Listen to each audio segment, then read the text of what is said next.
Ya pemirsa, Anda masih menyaksikan dialog spesial bersama saya, Karisma Kristi, dan juga masih bersama dengan Bapak Sukiman dan juga Ibu Nur. Tadi Ibu juga sudah menjelaskan bahwa Anda juga mendorong masyarakat Anda untuk bisa maju, bangkit, tentunya untuk mesejahterakan warganya juga. Saya beralih ke Bapak. Bapak, visi Anda sebagai kepala desa tentunya untuk mesejahterakan warga Anda. Apakah sudah terrealisasi? Apakah sudah terwujud? Dan bentuk-bentuk apa saja yang bisa mesejahterakan warga Anda, Pak Sugiman? Misi saya adalah membangun desa ini secara mandiri, maju, kemudian desa yang berkarya, kemudian masyarakatnya sejahtera, dan desa menjadi sebuah masyarakat yang religius. Artinya bisa saya sampaikan desa Srikaton yang maju, sejahtera, dan religius. Ini rangkuman daripada tujuan membangun desa Srikaton. Nah, dari tujuan ini sudah beberapa yang bisa kita capai. Dari antaranya adalah pembangunan untuk kegiatan desa wisata, karena saya melihat potensi wisata yang ada di desa Srikaton ini memang luar biasa.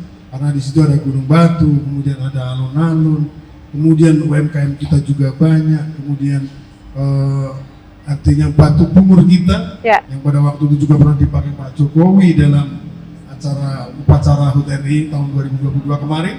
Jadi ini potensi kita banyak, mulai tinggal kita kemas, kemudian kita berikan edukasi kepada masyarakat bahwa kita bisa maju, bisa sejahtera itu kalau kita bisa bersama-sama.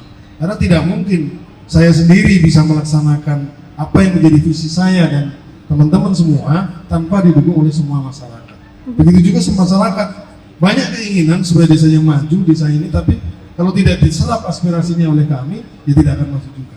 Apakah Anda sudah menyerap aspirasi dengan baik, Pak Sugiman? Alhamdulillah, tagline itu adalah hasil daripada serapan masyarakat. Yang mana bahwa kita ingin desa kita itu maju, masyarakat sejahtera dan religius. Itulah menurut kita. Baik, tadi Anda juga menjelaskan bahwa ada potensi banyak sekali di desa Srikaton sendiri.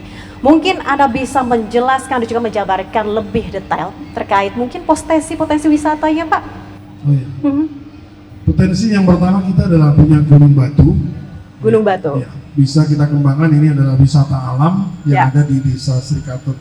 Dan ini juga sudah masuk destinasi wisata Kabupaten Lampung Selatan. Bapak Ibu bisa berkunjung ke desa Srikaton, wisata alam Gunung Batu yang kelihatan masih alami, dan ini adalah bagi kami adalah anugerah yang luar biasa dari Allah Subhanahu wa taala, Tuhan yang Maha Esa. Karena di situ ada batu-batu besar, kemudian yang tidak ada rekayasa, asli alamiah, dan juga mempunyai nilai religi yang sangat tinggi. Bapak Ibu bisa berkunjung ke sana dengan fasilitas yang mungkin sudah kami siapkan sebagian. Kalau untuk cukup belum, tapi kalau untuk fasilitas sudah kami siapkan, dan alhamdulillah kita juga dapat dukungan dari pemerintah Kabupaten Lampung Selatan dan pemerintah Provinsi Lampung. Bapak Bupati Lampung Selatan juga support, Dinas Pariwisata juga support, dan alhamdulillah masyarakat semuanya juga kita mendukung untuk paket wisata daripada wisata alam Gunung Batu. Kemudian yang kedua, ini adalah alun-alun desa Srikaton, yaitu taman bermain ramah anak. Jadi kepada Bapak Ibu semua, masyarakat sekitar, dan ini ramai ramai pada waktu sebelum COVID, itu luar biasa pengunjung, banyak UMKM, banyak pengunjung, dan ini juga bisa memberikan peluang pekerjaan kepada ibu-ibu, kepada teman-teman yang karang taruna, remaja, dan bisa menyerap banyak daripada tenaga kerja. Di situ juga ada tempat bermain, nyantai, nongkrong, ngobrol bareng, nyantai bareng sama anak-anaknya, sama istrinya, sama suaminya. Pokoknya tinggal milih lah, ada di situ semua. Kuliner juga ada di situ, di wisata juga ada. Kemudian yang ketiga yaitu potensi Batu Bungur. Batu Bungur ini bagi kami memang potensi yang luar biasa yang dianugerahkan kepada desa kami, dan ini satu-satunya di Tanjung Bintang. Ya mungkin Anda bisa menjelaskan Bapak, atau mungkin bisa menunjukkan juga sebenarnya Batu Bungur itu seperti apa? Karena sudah ada di depan kita ya Bapak ya. Jadi Batu Bungur ini ya, itu tadi ini adalah salah contohnya Batu Bungur. Ini ya kalau untuk yang ibu-ibu atau remaja putri, ada juga yang liontin, nah ini untuk bapak-bapak. Ya, ini bisa untuk cindera mata, untuk hiasan yang manis dan cantik lagi. Dan ini memang banyak diburu para kolektor. Nah, soal harganya juga tergantung, bisa terjangkau, bisa di luar jangkauan. Ya. Artinya tinggal yang beli sama yang mau yang jualan gitu. Tapi emang ini warnanya hanya ungu saja atau seperti apa Pak Sugiman? Kalau bungur identik dengan ungu, Pak. Ini seperti kayak batu akik gitu Iya, ya Bapak ya? Batu akik dan bungur itu rata-rata ungu. Tapi dia ada pembeda dari batu-batu bungur lain yang mungkin dari daerah lain juga beda dengan daerah kami. Nah, ini ada semacam selendang dalam batunya gitu lah. Nah, kalau para ahli batu kolektor paham lah dengan mana yang bungur Tanjung Bintang Srikaton, mana yang bukan gitu. Dan Anda menjelaskan bahwa ini juga dipakai oleh Bapak Jokowi pada HUT kemerdekaan kemarin, Iya. Bapak ya. Bagaimana bisa Pak? Bagaimana bisa Pak? Inilah berkat Srikaton Akrab tadi, Mbak. Jadi ada Pak, lupa saya juga namanya beliau, anggota DPRD Provinsi Lampung kalau tidak salah. Waktu itu belilah batu bungur dari desa kami. Kemudian waktu itu pembuatan baju adat Lampung dan disematkan di tiketnya Pak Jokowi waktu itu. Kemudian dipakai untuk upacara kemarin. Gitu. Bagaimana perasaan Anda? Merinding saya, nangis, terharu karena ya batu kita bisa sampai dipakai Pak Jokowi gitu. Saya juga pengen sebenarnya kapan-kapan tentang Pak Jokowi. Amin. Amin. Bapak. Gitu. Baik, saya beralih ke Ibu. Ibu, tadi bahwa ada banyak sekali wisata. Ketika wisatawan datang, tidak hanya jalan-jalan saja biasanya, tapi juga butuh makan, butuh minum. Apakah ada kuliner yang menjadi ciri khas dari Desa Srikaton sendiri, Ibu Nur? Untuk kuliner kita kalau unggulan kita ada tiwul, Mbak. Tiwul itu bisa disajikan, bisa tiwul tanpa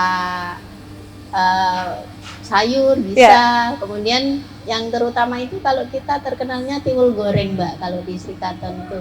Jadi dari tiwul goreng itu mengenalkan kepada masyarakat luas bahwa tidak hanya beras yang bisa dimakan sebagai pengganti karbohidrat, karena tiwul itu rendah gula. Jadi betul, sehat, lebih sehat Ibu ya. Lebih sehat karena tiwul itu bisa untuk diabetes. Biasanya orang-orang yang diabetes memburu tiwul. Ya harganya terjangkau lah. Nah, tiwul goreng itu masakan asli Desa Srikaton. Kemudian ada minumannya juga, kita itu wedang jahe. Jadi jahe itu ditanam oleh ibu-ibu PKK kita, dari rumah-rumah itu kita sosialisasi, suruh nanam jahe, cabai gitu ya.